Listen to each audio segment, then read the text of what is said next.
സുഹൃത്തുക്കളെ മൈഗെയിമിൻ്റെ പുതിയ വീഡിയോയിലേക്ക് നിങ്ങൾക്ക് എല്ലാവർക്കും ഹൃദ്യമായ സ്വാഗതം. ഒരു കിടിലൻ അക്കാഡമിൻ്റെ ട്രയൽ നിങ്ങളോട് പറയാൻ പോവാണ്. കഴിഞ്ഞ ആഴ്ച നമ്മൾ കോഴിക്കോട് ദേവഗിരി കോളേജിൽ വെച്ച് നടന്ന ഐഫേൻ്റെ ട്രയൽ നിങ്ങൾ അറിയിച്ചിരുന്നു. ആ ഐഫേൻ്റെ മറ്റു 2 ജില്ലകളിലുള്ള ട്രയൽ നടക്കാൻ പോവാണ് ഈ വരുന്ന ദിവസങ്ങളിൽ.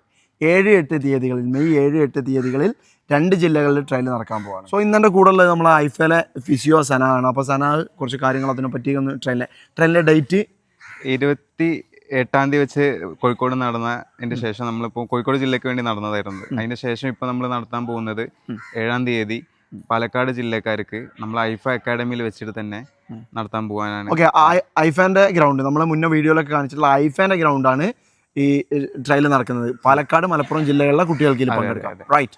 ഓക്കെ, ഇനി മറ്റൊരു ട്രയൽ നടക്കുന്നത് നമ്മളെ കോട്ടയം ഡിസ്ട്രിക്റ്റിൽ 8-ാം തീയതി കോട്ടയം ജില്ലയിൽ എവിടെ വെച്ചാൽ ലൊക്കേഷൻ SB കോളേജ് ചങ്ങനാശ്ശേരിയിൽ വെച്ചിട്ടാണ് കോട്ടയം ജില്ലയിലെ ട്രയൽ നടക്കുന്നത്. ഓക്കെ, ഈ ജില്ലകളിലൊക്കെ മലപ്പുറം, പാലക്കാട് ജില്ലകളിലെ കുട്ടികൾക്കാണ് പങ്കെടുക്കാൻ പറ്റുക എന്നൊക്കെ പറയുന്നത് അവരുടെ സൗകര്യത്തിന് വേണ്ടിയിട്ട്. അതെ അതെ. അപ്പോൾ എന്തായാലും നമ്മളെ ചാനലിൽ ഇനിയും ഇതുപോലെയുള്ള അക്കാഡമികളുടെ ഓരോ ജില്ലകളിലും വരുന്ന ട്രയലുകൾ നമ്മൾ അറിയുന്നത് നിങ്ങൾ അറിയിക്കും. അപ്പോൾ കറക്റ്റ് ചാനൽ ഫോളോ ചെയ്ത് നിൽക്കുകയാണെങ്കിൽ നിങ്ങൾക്ക് ഈ ട്രയലൊക്കെ കൃത്യമായി മനസ്സിലാക്കാൻ പറ്റും. ഇനി പറയാനുള്ളത് ട്രയലിൻ്റെ റിപ്പോർട്ടിംഗ് ടൈമാണ്. അതുപോലെ തന്നെ ഏത് കാറ്റഗറികൾക്കാണ് ഈ ട്രയൽ നടക്കുന്നത് എന്നുള്ളതാണ്. ഇത് നടക്കുന്നത് ദേവഗിരി നടന്ന അതേ കാറ്റഗറി, അതേ സെയിം 2010 മുതൽ 2015 വരെയുള്ള ഏജ് കാറ്റഗറിയിലുള്ള 10, 11, 12, 13, 14, 15 വർഷങ്ങളിൽ ജനിച്ച കുട്ടികൾക്ക്. റിപ്പോർട്ടിംഗ് ടൈം 7 മണിക്ക്, രാവിലെ 7 മണിക്ക് എല്ലാവരും ടൈമിന്. ഓക്കെ, കിറ്റ് ചെയ്ത് ക്ലിയറായി ആ ട്രയലിന് വേണ്ടി നിങ്ങൾ എത്തിയാൽ നിങ്ങൾക്ക് ഐഫേൻ്റെ ട്രയലിന് പങ്കെടുക്കാം.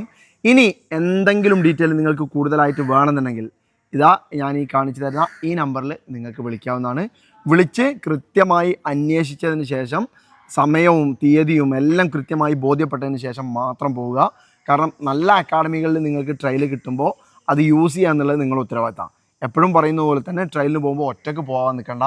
കൂടെയുള്ള സുഹൃത്തുക്കളെയൊക്കെ അതിന് തയ്യാറാക്കി അവരെയും കൂടി ട്രയൽ പങ്കെടുപ്പിക്കാൻ പറ്റുന്ന രൂപത്തിൽ കൊണ്ടുപോവുകയാണെങ്കിൽ അത് നിങ്ങൾക്കും അഡ്വാൻറ്റേജാണ്, വരുന്ന അവർക്കൊരു ഓപ്പർച്യൂണിറ്റിയാണ്. സോ ഇതുപോലെയുള്ള ഫിസിയോ അടക്കമുള്ള എല്ലാ ഫെസിലിറ്റികളും ഐഫേലുണ്ട്. ഐഫേൻ്റെ ക്യാമ്പസൊക്കെ ഞാൻ മുന്നേ നിങ്ങൾക്ക് കാണിച്ചു തന്ന വീഡിയോയിൽ അത് കാണാത്ത ആളുകളുണ്ടെങ്കിൽ അതൊക്കെ ഒന്ന് പോയിട്ട് കാണുക. എന്നിട്ട് ആ അക്കാഡമിയെ പറ്റി മനസ്സിലാക്കി അതിൻ്റെ ട്രയലിന് പങ്കെടുക്കുക. ഐഫ എന്ന് പറയുന്നത് ഇപ്പോൾ കേരളത്തിലെ ഒരു ഫുട്ബോൾ ഫാക്ടറിയായി മാറിക്കൊണ്ട് ഇരിക്കുകയാണ്. ഒരുപാട് സ്റ്റേറ്റ് താരങ്ങൾ അതുപോലെ തന്നെ പല ക്ലബ്ബുകളിലേക്കും പോകുന്ന മെച്ചോർഡ് ആയിക്കൊണ്ടിരിക്കുന്ന പല പ്ലേയേഴ്സിനും ഉണ്ടാക്കിക്കൊണ്ടിരിക്കുന്ന ഒരു അക്കാഡമിയാണ് ഐഫ. സോ അതുപോലെ തന്നെ ഐഫയിലുള്ള ബാക്കി ഫെസിലിറ്റികൾ ഗ്രൗണ്ടിന് പുറമെ നമ്മളിപ്പോൾ നാഷണൽ ഗെയിംസ് ആയിട്ടുള്ള ഐ ലീഗും കാര്യങ്ങളൊക്കെ കളിക്കാൻ തുടങ്ങിയിട്ടുണ്ട്. അതുപോലെ യൂത്ത് ലീഗ്, ഡെവലപ്മെന്റ് ലീഗ്, എല്ലാ ഗെയിംസും റിലയൻസ് എല്ലാം ഇപ്പോൾ കളിക്കുന്നുണ്ട്.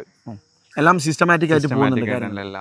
അപ്പോൾ ഫിസിയോന്റെ അഭിപ്രായങ്ങളും കാര്യങ്ങളൊക്കെ നിങ്ങൾ കേട്ടല്ലോ. അപ്പോൾ ഇത് നിങ്ങൾക്കൊരു നല്ല ഓപ്പർച്യൂണിറ്റി ആയിട്ട് തന്നെ ഞങ്ങൾ നിങ്ങളെ വെക്കുകയാണ്. അപ്പോൾ നമുക്ക് വീഡിയോ അവസാനിപ്പിക്കാം. പുതിയ വിശേഷങ്ങളുമായി അല്ലെങ്കിൽ പുതിയ ട്രയൽ അപ്ഡേറ്റ്സുമായിട്ടൊക്കെ നമുക്ക് വീണ്ടും കാണാം. അതുവരെ നിങ്ങൾക്കെല്ലാം ശുഭദിനം ആശംസിക്കുന്നു.